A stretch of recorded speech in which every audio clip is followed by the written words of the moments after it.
This is Leonard Nimoy. The day is June 15th, the year 3115. You're about to attend a wedding. Those 62,515 men are about to marry those 62,515 women at the 2 o'clock ceremony. At 2:30, a like number of men and women will be wed. This is not an unusual happening. It's common practice to marry people during the month of June. June, you see, is the only month when you're allowed to marry in the year 3115. What happens is, you and your chosen mate make application to the Central Marriage Permission Board.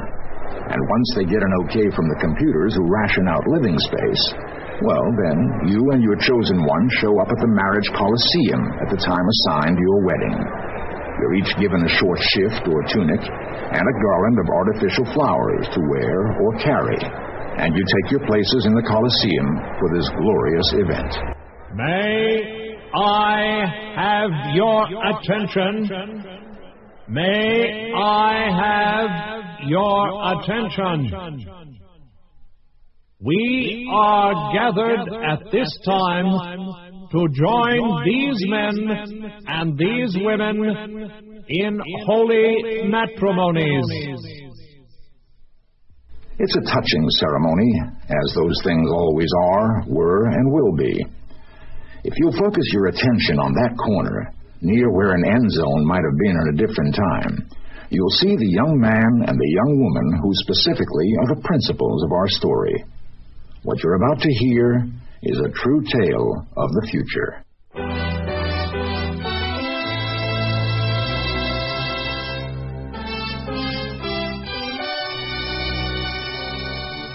Mutual Radio Theater, a new adventure in radio listening.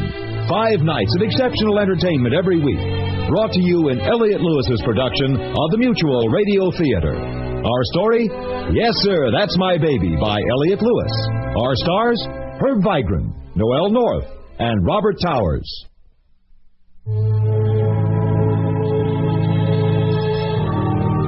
Permission to marry was something every young person hoped for in those far distant times, and Edward 23, Glendon 55, and Helga 7, Anderson 5 were not exceptions. Young, in love, they desperately waited. Their application was finally acknowledged. Attention, your attention, please. Helga 7 and Edward 23 gave their attention. The proper authorities acting under the permission to marry at Section 7, Subsection 15, Paragraph 11, Line 8, do now then grant to Helga 7, Anderson 5, and Edward 23, Glendon 55, permission to marry. Helga 7 squealed with delight, and proud Edward 23 beamed, and so they were married at the 2 o'clock ceremony with 62,514 other couples. And here's what happened. To whom it may concern, this document is included in the package to explain the contents, or at least to clarify what's here, so that whoever has to open it and deal with it will be kind and just. My name is Edward 23, Glendon 55, and this is recorded in the year 3115.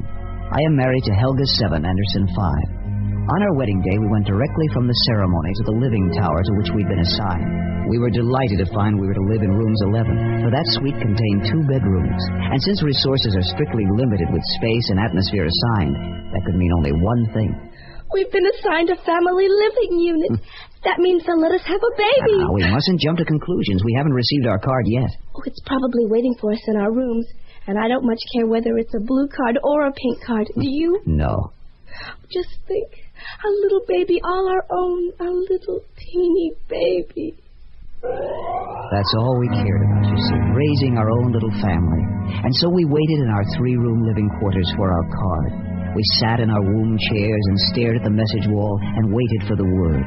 Each day the great sunlights would blaze on in the morning and simulate Old Sol, and then in the evening the pale moonlights would come on and we'd know it was night. Then, one day... Attention, Mr. and Mrs. Edward 23, Glendon 55 will report this afternoon between 2:30 and 2:35 to the Family Card Issuance Unit. We quickly dressed and reported at precisely 2:30, taking our place at the end of one of the many lines. Ahead of us was the machine which distributed the cards. You simply told it your name and what you wanted, and it passed you a blue or a pink card. If you really don't care whether it's pink or blue, then let's ask for pink, all right?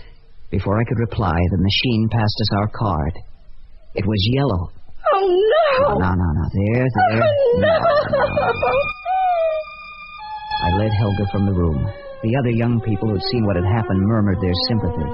So that you will fully understand the extent of our despair, a blue card entitles you to a baby boy, a pink card a baby girl. A yellow card meant that in place of a cuddly baby, you were to take into your family unit an older person who had just been unfrozen. We were about to become the parents of an old thaw-eve.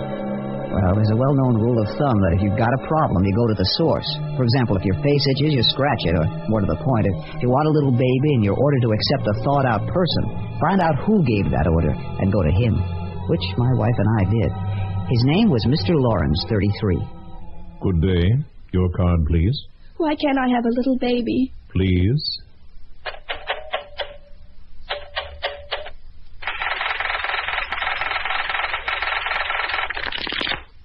Your family unit will include Mr. Ralph Began. Mr. Began was frozen on March 12, 1975, when his heart stopped beating. He was 75 years old at the time. He is to be thawed out this afternoon and will be delivered to you tomorrow morning. Our earliest delivery should bring him to Building 90, Rooms 11 at 7:30, just after the sunlights have been turned on. How can I cuddle a 75-year-old man? Dear. Neither of you knows how important it is for a girl to hold her little baby and feed it and help it grow. And you can't do that with a 75-year-old man who is probably still a little bit cold from having been frozen so long. Mr. Began will be at nearly body temperature within a few days. It's just not true that these old folks remain icy cold for long periods of time. But I just want a little baby. That's certainly not a great deal to ask. If there's room in our quarters and we have food supply to nourish 3 people, and we've been told another little human being won't disturb the person-to-atmosphere ratio, then why can't I have a little baby? Madam, the acceptance of an elderly thawee does not preclude your having an infant child of your own at some later date. I want a baby while I'm young. I don't want a 75-year-old man when I'm young and a little infant when I'm old. That's all wrong. Yes. Your government has need for Mr. Began's expertise. The matter is closed. And that was that. No appeal, no changing the orders. So, what we had to do was make the best of it. It wasn't easy. We left the card issuance unit and went directly to our living quarters, trying to see the bright side of things. It's absolutely dreadful. Just remember what he said. Including an old thawee in our family unit doesn't preclude your having a child of your own at some future date. Oh, well. It's lucky I didn't let you throw away our pills. Did you know? Is that why? No. I just thought better safe than sorry. There's no reason to get into trouble with the authorities at this point in our lives. Can you imagine what would have happened if you'd thrown away our pills and you'd gotten pregnant? Wow, trouble. I suppose. For the first time since our marriage, we slept without touching. Each of us huddled on the side of the wedding bed, half awake, wondering what our life would become in the morning when Mr. Began arrived. We rose with the sunlights, and at 7:30 we were seated in our womb chairs in the first room when... Anybody home? This the right place? Hey! Is that? Mm-hmm. Good morning. You're the young fella, right? I'm Edward 23, Glendon 55. Glad to meet you, Ralph Began. Won't you come in? Right. They told me to tell you there's more chairs and a bed coming. Oh, you're the lady of the house, right? Welcome. Well, put her there. Oh. Yeah, still a little cold. Yeah, I feel it myself. Like I got a chill. Ooh, you know. They said it would take a couple of days. I see. Now, who would have believed it, huh? Here I am. And then this pump that they gave me, this is a real blessing in disguise. They told me that it never wears out. Lifetime guarantee. Can you imagine? No more heartburn. Pump burn, maybe.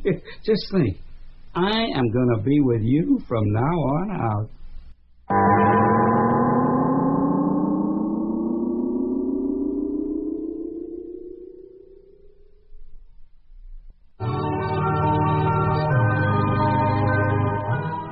One of life's most cherished moments is the birth of a child. New life begins. A new person is born in the image of its parents. But this was not to be in the case of Edward 23, Glendon 55, and his pretty wife Helga 7, Anderson 5. They received neither a blue card nor a pink card, but instead the dreaded yellow card. And now, newly arrived and still not completely thawed, the occupant of their extra room sits, rubbing his old hands together for warmth. Ooh, it's cold. Hey, any idea how long this lasts? I don't know. They didn't tell us. Attention. Your attention. Huh? Rooms 11. Open your number 4. Shoot for a delivery. Huh? What's that? It's the monitor. It delivers messages.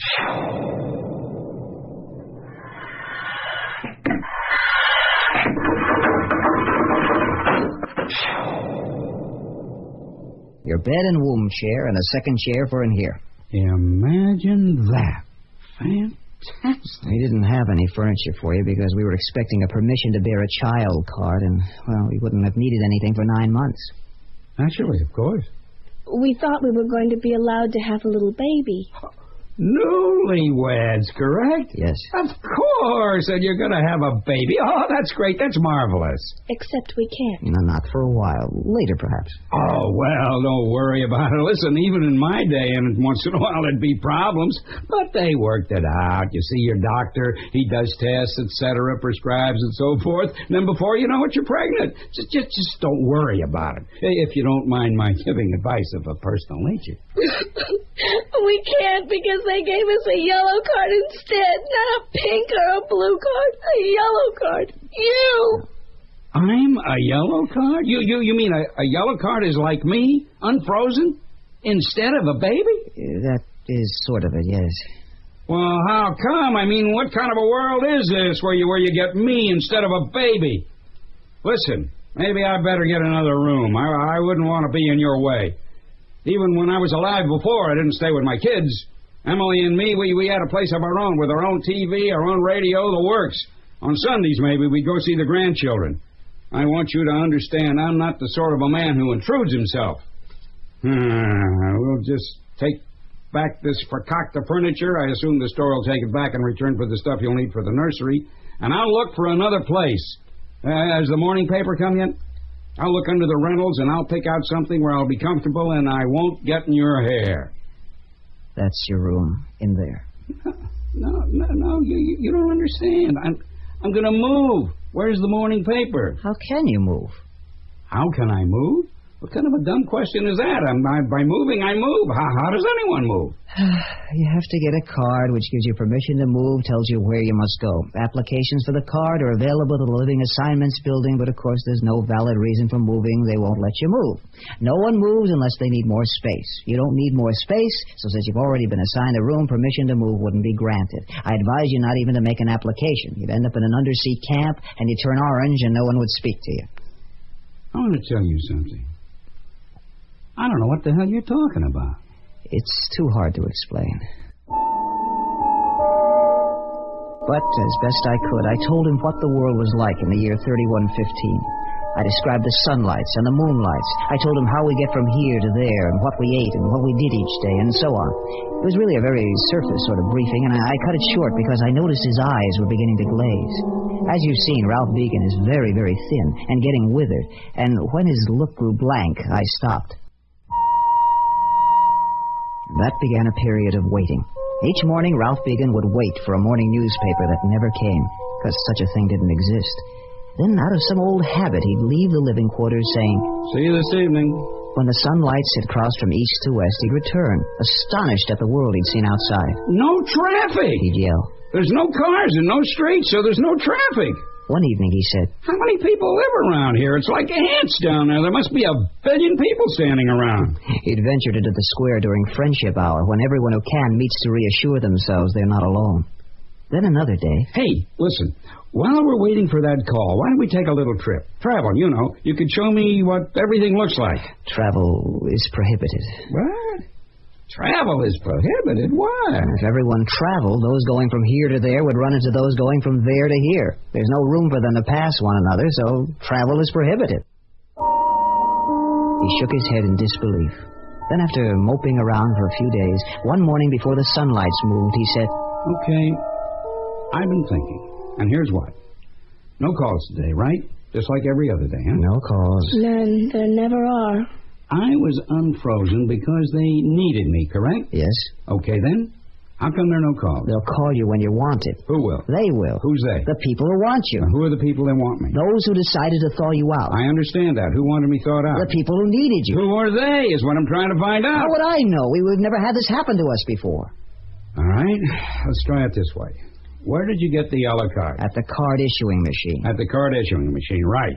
Were there people there? Of course there were people there. There are people everywhere. That's the problem. The planet's jammed with people.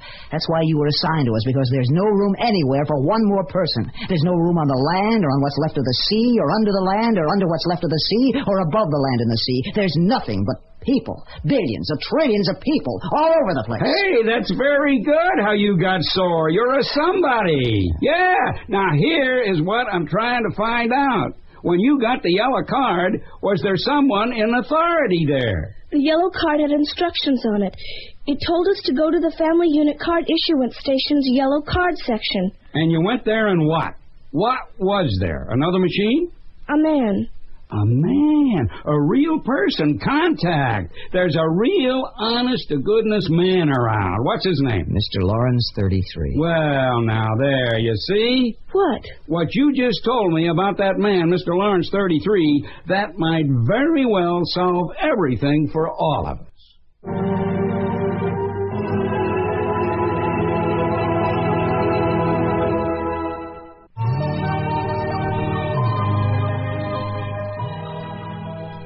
Early the following morning, Mr. Began plastered his thin hair to his bony skull and made his way to the Family Unit Card Issuance Station.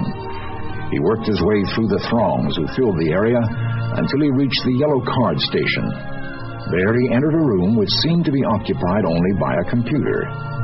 After waiting a minute or so, a section of wall opened and admitted Mr. Lawrence, 33. He sat opposite Mr. Began. Mr. Lawrence, 33? Yes? I suppose you're wondering who I am. I know who you are. But you don't know why I'm here, I'll bet. I want to make a deal. We were about to contact you. There's been a serious mistake for which your government is sorry. Oh, what mistake? Unfreezing you. You don't need me? No. But I'm thawed. Yes, terribly sorry. But your government is benign, your life is not in danger, and you've been supplied with living quarters, food allotment, and share of atmosphere. Is that correct? Yeah, but... Those are yours. Don't be alarmed. We won't take them from you. Consider yourself part of our life. And good luck. Yeah, right. When Mr. Beacon came home that day, he was very depressed. Not at all his usual self. He told us how no deal could be made because they didn't need him, how his hopes had been dashed. He apologized over and over again, as though the fact that Helga 7 and I couldn't have a baby was his fault. For the next few weeks, he kept to himself, huddled in the womb chair in the third room, his room, staring at the sunlights as they swung from east to west, and then at the moonlights as they threw their pale shadows. After a good deal of thought, he joined us one evening in the first room. Listen, I got a brain, and I've been using it. You want to hear what I think? Hey, did you two kids hear me? Yeah. Well, let me tell you what I worked out. Now, I am going to remove myself from your life so you can have a little baby. Now, you want to know how I'm going to do that? A baby? Right, exactly, a little baby. And with me gone, you can do it. A little baby? How? I don't understand. All right, here is how. I am going to commit suicide. You're going to what? Commit suicide. Suicide? You don't know suicide? No. Well, I'll be damned. Suicide. I'm going to kill myself. Take my life. Zop. How on earth do you do that? Well, there are hundreds of ways. Jump from a building or a bridge or a tower, shoot yourself with a rifle or a pistol or a shotgun, hang yourself with a rope or a necktie or something like that, take poison, rat or gopher or any kind of insecticide, say, or stab yourself or cut your throat or your wrists or... let me see, you burn yourself up or lay down in front of a train or a car or a bus or a truck or swallow your tongue like some of the Chinese people used to do even before my time. Or listen, I could go on and on. The point is, you'd be rid of me and I wouldn't mind at all. Honest, I've already lived 75 years and that's plenty. Besides which, I got a chance to look around in the year 3115, which is very unusual. That's more than you can say for most guys my age, so don't you give it another thought. I will commit suicide. How? How?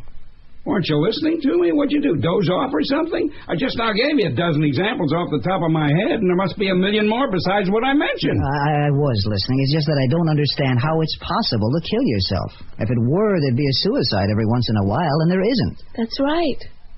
Well, like I said, I could jump off a bridge or a tower or a building. You know. We don't have bridges or towers. I've seen old pictures of what they look like, but we don't have them. A tower is a waste of space, and there's nothing to build a bridge over. Nothing to build a bridge? You got rivers, culverts, hollow places? Well, everything is either filled in or covered over, or the center of something. Mostly filled in. They use those old moon cutouts.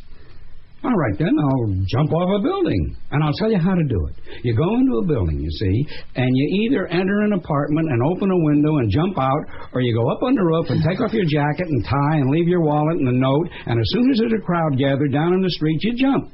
Simple as pie. Open a window? Open a window, of course, open a window.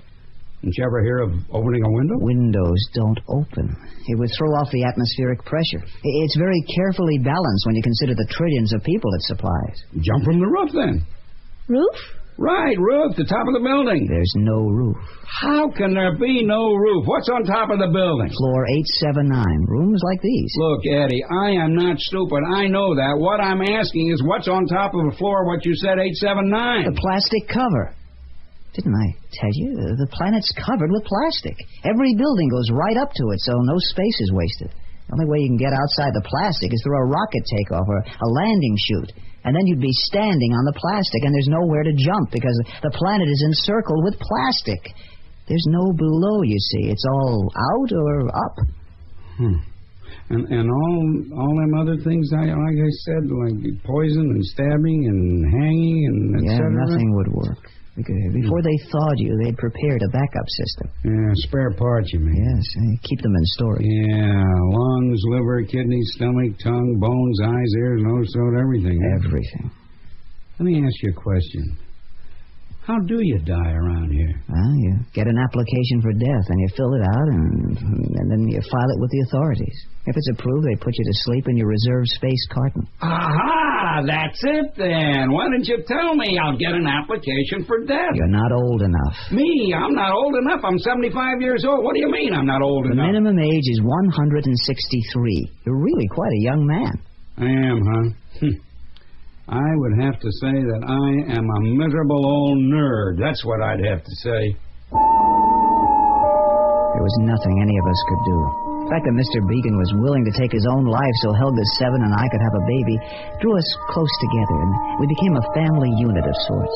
We went out of our living quarters and showed Mr. Beacon the tree. That's it? That's the only tree? We used to have billions of them. More than you got people.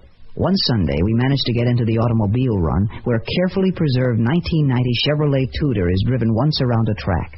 We had freeways for them things. There were so many of them, there was traffic jams.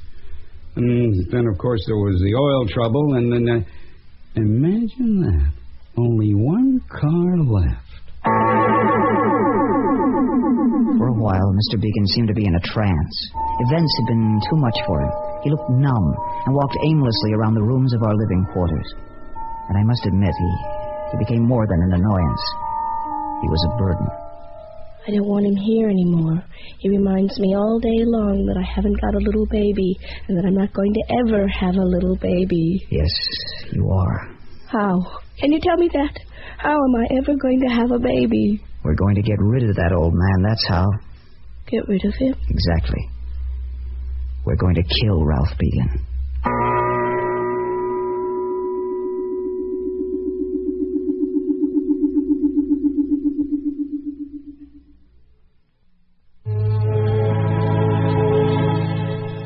Leonard Nimoy again with the fourth act of Yes, Sir, That's My Baby.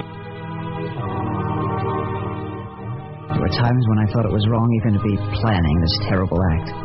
But then I recalled cases I'd heard about where young couples in ecstatic determination had thrown discretion to the winds and stopped taking their his and her pills. In each case, the woman had become pregnant, and they'd been called before the authorities. The punishment was severe. The husband or wife was ordered to give up their life to make room for the child. I couldn't face death, nor could I face what life would be like without Helga's 7. So I persisted. Then at last, I uncovered the information I needed. That night, when Mr. Began had gone to his room and to sleep, I told Helga. I don't want to know. The heart pump. It's been known to malfunction. When that happens, the person dies. Oh, my goodness. All I have to do is loosen one little pin right in plain view on the surface besides the air intake valve, and that's it.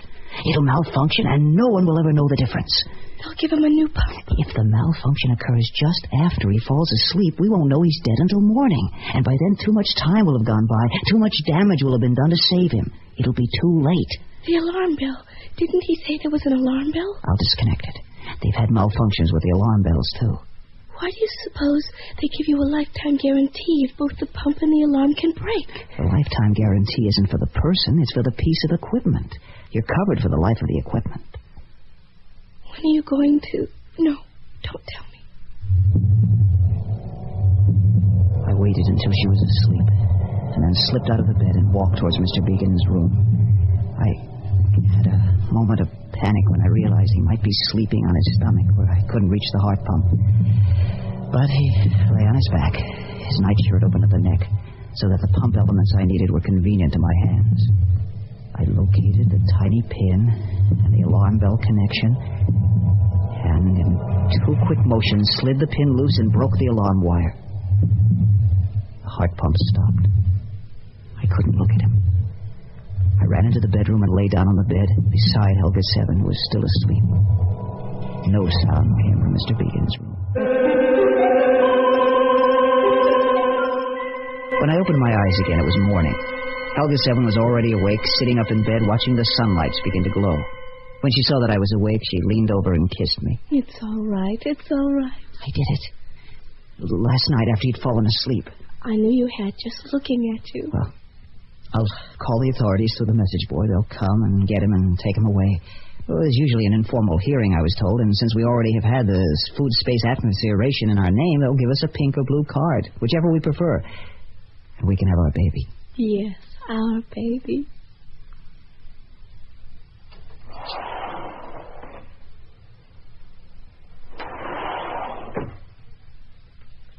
Hey, you kids up yet? You decent? Oh. Just a minute. I'm not a ghost or anything, assuming you got things like that. Come on out. I had to go out so the alarm bell connector could be fixed. Did you know they had an emergency station in Building 85? No, I didn't know that. I told them it busted on its own. I didn't want to get you in trouble. Same reason I put the pin back last night, so you wouldn't get in any trouble. Put the pin back? Yeah, you got 30 seconds grace with these things. It's built in. The guy who installed mine told me. So after Eddie left last night, I put the pin back. I heard you talking about what you were going to do, and I just couldn't let you do it. You'd spend the rest of your lives, every time you looked at your kid, you'd be thinking he was there because you killed me. You know, kids should come out of love, like mine. I had 3 of them. Oh, I'm glad you survived. I don't know whether I could have made it if you hadn't. Now, you'll recall in our early conversations on this matter of how to get rid of me, I never once mentioned you should kill me. This whole thing is my fault because of that dumb decision I made to be frozen. So, I got myself into it. I got to get myself out of it. There has got to be a system. There always was, so there is now. And I got to figure out what it is and then how to beat it. It's just that simple. Now, tell me about life here. Fill me in. Wanted to know about the his and hers pills, the backup system that had been devised to prevent unwanted pregnancies until the couple had their permission to bear a child card. We explained what the scale in the first room was for, how men and women weighed themselves for the record each week, protection against food thievery or pregnancy, since such things were easily uncovered by the Friday weigh-in. Then, one terrible Friday, it came time for the weigh-in. I stepped off the scale to make room for Helga 7. In a minute, she said. I was astonished. It's time for your weigh-in, I told her. In a minute. Don't rush her. Yes, don't rush me. Are you all right? Me? All right? Yes, certainly. Why? Because you've never before delayed your weigh-in. Well, that proves there's always a first time. Have you something to hide? Are you pregnant? What? Have you been taking your HERS pill? Yes. Have you been taking your his pill? Of course. Then how could I be pregnant? Attention. Your immediate attention. Mr. and Mrs. Edward, 23, Glendon, 55. The computer reports Mrs. Glendon, 55, has not used the scale. Go ahead. I don't... Go away yourself. Whatever it's about, we should know right now. Oh. Why did you do it, Edward? You're more important to me than a baby. You shouldn't have done it. What, me? I didn't do it. Mrs. Glendon, 33's weight shows 2 variants.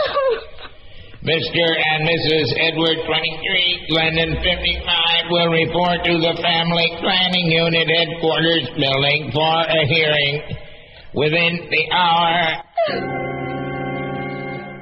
We were numb. We couldn't understand what had happened. Mr. Beacon, however, didn't seem disturbed. Don't worry. You kids worry too much. You're a fine one to talk. Nothing's going to happen to you. At the headquarters building, the 3 of us were directed by signs to the hearing room, where 4 men sat in great chairs behind an enormous table. They gestured that we were to sit opposite them, and we did. A blood sample was taken at the entrance tunnel. Yes, sir. I will come right to the point. You are with child. I don't know how... It's not her fault. It's my fault. She knew nothing about it. I will accept your judgment. No, he didn't do anything. It was me. I did it. It's my fault. Sir? Yes, who are you? Ralph Began. No numbers. I'm the original. Oh, yes, the 4E. Yeah, exactly. It's neither of their faults. I accept full responsibility. Here is the key to the matter. His pills and her pills. 3 months supply. Where did you get those? I've been taking my pill. No. You've been taking what we used to call placebos. Fakes. I made them out of my food supplement pills. I kept this as evidence. Your Honors, I accept full responsibility. I'm sure your actions were well intended, but that doesn't change the situation. Some member of the family unit must give up his or her food space atmosphere for the newcomer, which excludes you. You're assigned family and a different status entirely. Let me tell you a story. Ralph and Emily Began married back at the beginning of the 20th century. They had 3 kids, who in turn had 7, which was the count when my heart quit and I got frozen. And these 7 who had maybe 14 or so on. Now, who programmed the machine that gives out the blue or pink cards? The machines program themselves. Are you saying that new information is passed from computer to computer? Exactly. So at a birth, the machine keeps track of that person through marriage and so on to the next child and so forth? Exactly. Who do you suppose originally programmed the computers? Why, a man, of course. Now you're cooking. What man and when? I'd only be humoring you. Humor me.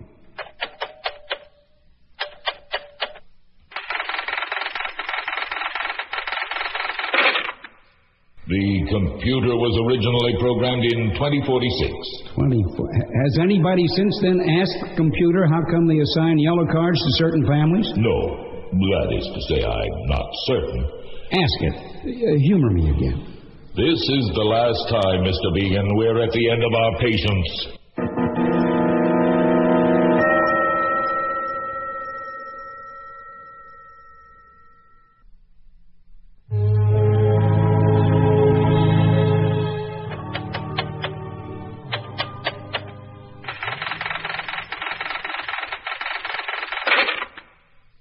I am afraid that information is lost to us. The computer response was secret information. Secret, huh? Okay. Let me give you a for instance, which will explain why the computer's original programmer didn't make yellow card assignments helter-skelter. Suppose the machines were programmed so that a thaw-e was turned over to his family, let's say. Now, if that was the case, when the machines took over and began programming themselves, they'd continue doing the same thing, huh? Correct me if I'm wrong. I don't know if you are or not. Did I tell you that I was frozen before my daughter was married? What's that got to do with our problem? All right, just listen to this. Now, this little piece of paper here, this was written by my daughter. I got it from the people where I was thawed. They found it in a little slot in the side of my freezer. And my daughter says, "Dear Papa, when you're thawed out, you'll be pleased to know I'm married to a wonderful man, Nathan Glendon, and I have 2 boys, Robert and Edward. I thought you'd like to know when you're thawed you've got family somewhere, etc., etc., etc. Now, don't bother counting on your fingers. I'll save you the trouble. The elapsed time in generations from my grandson, Edward Glendon, to now is 55. What's your number again, Eddie? Glendon 55. You betcha. So you see, Your Honors, I'm not assigned family, which can't take the place of these kids. I'm family, a member of the unit. So when I say I'll give the new little baby my food and space and atmosphere ration, why, that's it. According to your own rules, I'm allowed to do that. There is a further problem. You have heard, I presume, of the application for death certificate? It is operable as a system because disposal provisions for an individual have been made at his birth. We have no place to dispose of thawees, none at all. Even ashes occupy space. I thought of that. You ever hear of passing the buck? Passing the buck? When you got this kind of decision to make, you let somebody else worry about it. Pass the buck. This is the highest court on these matters. There's nowhere else to go. Where's the box I was frozen in? Still in the vault? Why, yes. And it's empty, right? Pass the buck. Refreeze me. Let somebody else worry about it in a couple of million years or whatever. Just let me wait around until the baby is born. I got the food, space, atmosphere card for it. Agreed? And that's what happened. He stayed with us until the baby was born. A little boy we named Ralph, too. Imagine I got to see my 56 times great-grandson born. The authorities let him stay in the rooms for the first few weeks so he could play with the baby and hold him. Then, one day, he decided to leave. The medical staff at the refreezing station explained to him that he'd be frozen. That would be it, until someone else, someday, somewhere, needed his services for some reason, and thawed him out. We know that when that happens, he'll be with family, which is why I'm enclosing this note, to explain to you who your how many ever times grandfather is, and what a really special man he is. Please, take good care of him.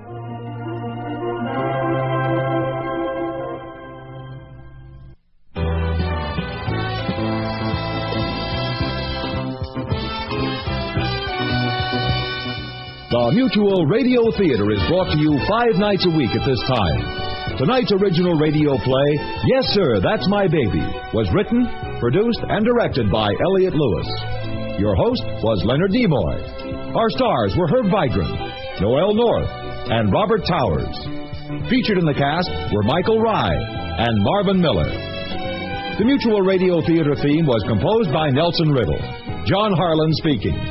Associate Director of Mutual Radio Theater is Ken McManus. Sound effects were created by Bud Tollefson. Mark Trella is production supervisor. Recording engineer Hal McDonald. Music editor Lee Ringette. The Elliott Lewis production of Mutual Radio Theater is a presentation of CVI.